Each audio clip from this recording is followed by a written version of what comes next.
Ciao tutti, benvenuti a Strocraze. Eh oui, moi je suis bilingue, madame. Non. Ah oui, comment on dit, comment ça va en italien? Va un culo. Oui, je sais, j'ai la voix cassée. Faites pas chier. Aujourd'hui, dans cet épisode, nous allons parler d'une firme italienne absolument incontournable dans le monde de la moto. Vous l'aurez sûrement deviné, on va parler de Honda. Oh, c'est rigolo. Je plaisante les amis, bien évidemment il s'agit de la marque Ducati. Pour Ducati on en reparlera un petit peu plus en détail juste après. Pour le moment laissez-moi vous présenter l'essai d'aujourd'hui. Pour ceux et celles qui ne l'auraient pas reconnu, voici la Ducati Street Fighter V4.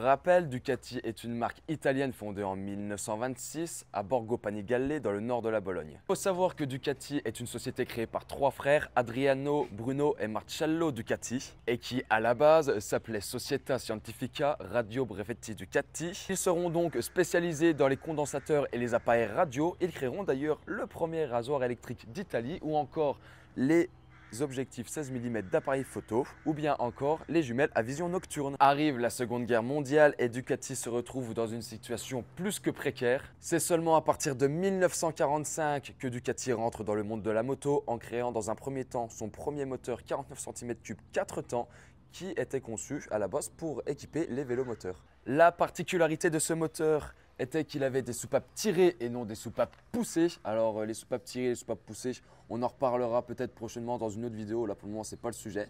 Néanmoins, il fallait savoir que ce moteur pouvait faire jusqu'à 100 km avec 1 litre d'essence. C'est quand même dingue, même encore maintenant, de se dire qu'on pouvait faire 100 km avec 1 litre d'essence, c'est incroyable. Au vu du succès fulgurant qu'aura ce moteur, celui-ci se verra très vite attribuer un cadre spécifique à sa conception.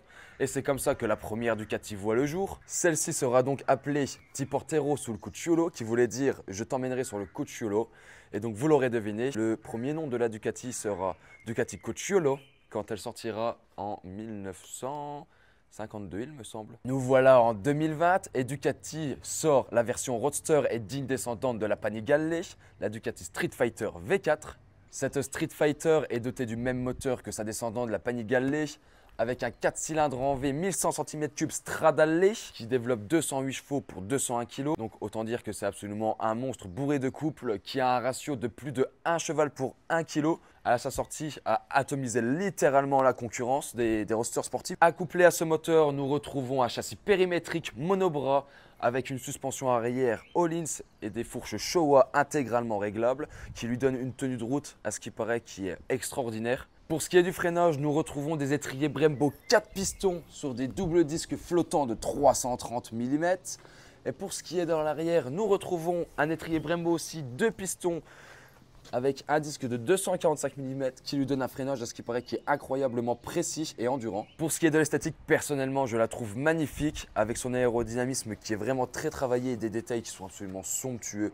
On voit ici des ailettes qui sont vraiment très bien travaillées, du carbone et de l'aluminium d'un peu partout et surtout les trous qu'il y a dans cette selle qui perforent et qui viennent vraiment traverser, on peut carrément y passer la main. Et je trouve ça vraiment exceptionnel comme travail ce qui a été fait dessus, en sachant que cette Ducati a quand même des options Ducati Corset Performance. Pour l'anecdote, le propriétaire de cette Ducati voulait mettre une ligne SC Project comme les Superbikes, vous savez les deux sorties qui remontent en titane. Et ça fait double sortie juste sous la selle qui est absolument incroyable et magnifique. Pour information, chez Ducati, ils lui ont annoncé le prix de 8 000 €. D'accord. Donc bon, pour cet essai, on va se contenter de la ligne d'origine.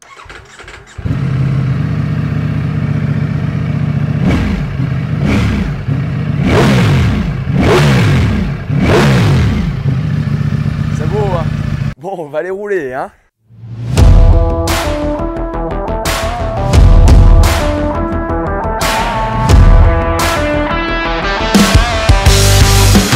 Artlist.io.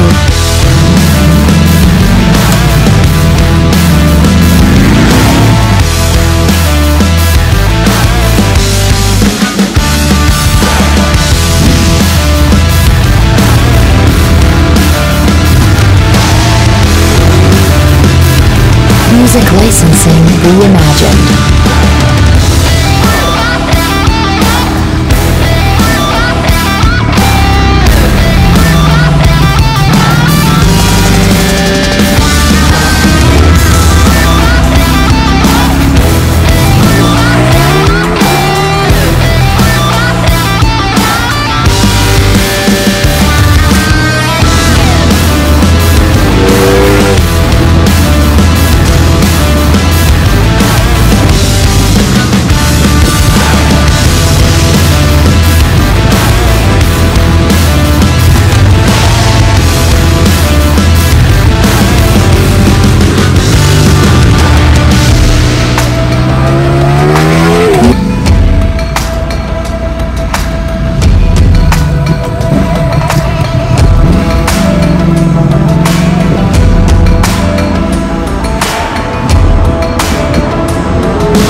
C'est parti pour cette petite conclusion. Alors si j'ai un mot à dire pour cette moto, c'est sulfureuse. C'est un monstre, clairement il n'y a rien à dire. Elle a un châssis, en fait c'est très simple, vous prenez la Panigale, vous lui enlevez les demi-guidons, vous lui mettez un guidon droit et vous le lavez. À peu de choses près c'est ça, elle est très agile, très affûtée. Elle a beaucoup d'appui aéro, surtout à haute vitesse et je pense que c'est dû aux ailettes et aux 2-3 éléments aérodynamiques. Comparé à la KTM 1290 Super Duke R, on a un moteur qui est beaucoup plus plein au-dessus mais beaucoup moins plein en dessous forcément puisque c'est un V4. Si je peux comparer, je m'amuserais beaucoup plus avec la KTM dans des cols ou des choses comme ça, tout simplement parce que le V2 fait qu'il est beaucoup plus coupleux, donc on arrive à s'amuser beaucoup plus vite en prenant moins de vitesse. Par contre ça, c'est une arme de guerre si vous voulez faire du circuit ou vraiment de la sportivité sans forcément passer sur de la hyper sportive. Je vous la conseille vraiment, c'est un plaisir à rouler, la moto est hyper bien équilibrée. Le gros point négatif, ce sont les freins. Dès qu'ils commencent à chauffer, ils perdent énormément de mordant et puis énormément de débattement. Je me plaignais de la KTM à ce sujet, mais au final je me rends compte que la KTM n'est peut-être pas si mal que ça par rapport à la Ducati. Sinon le reste, pour moi qui suis grand, on est hyper bien positionné dessus. Pourtant il n'y a pas de système de commande reculé sur celle-là. On a les bras qui sont quand même relativement loin, donc on ne se fatigue pas forcément. Je peux rien vous dire de plus, mis à part que c'est une moto incroyable qui est quand même on est dans les alentours de 24 000 € hors option. Comme je vous ai parlé tout à l'heure, une ligne c'est entre 4 et 8 000 €. Les moindres petits détails de carbone vont vite coûter une petite fortune, mais un plaisir. Et je remercie énormément Jordan, donc le propriétaire de cette Ducati Street Fighter V4 qui nous a fait confiance. Et puis si vous avez des essais ou des motos à nous faire essayer, ça sera avec grand plaisir. Envoyez-les moi ou notez-les-moi en commentaire. C'est tout pour cette petite vidéo. Je vous remercie de l'avoir regardé. Comme d'habitude, un pouce bleu et un abonnement, ça me fera toujours plaisir pour vous proposer des essais comme celui-là. À bientôt. Ciao, ciao.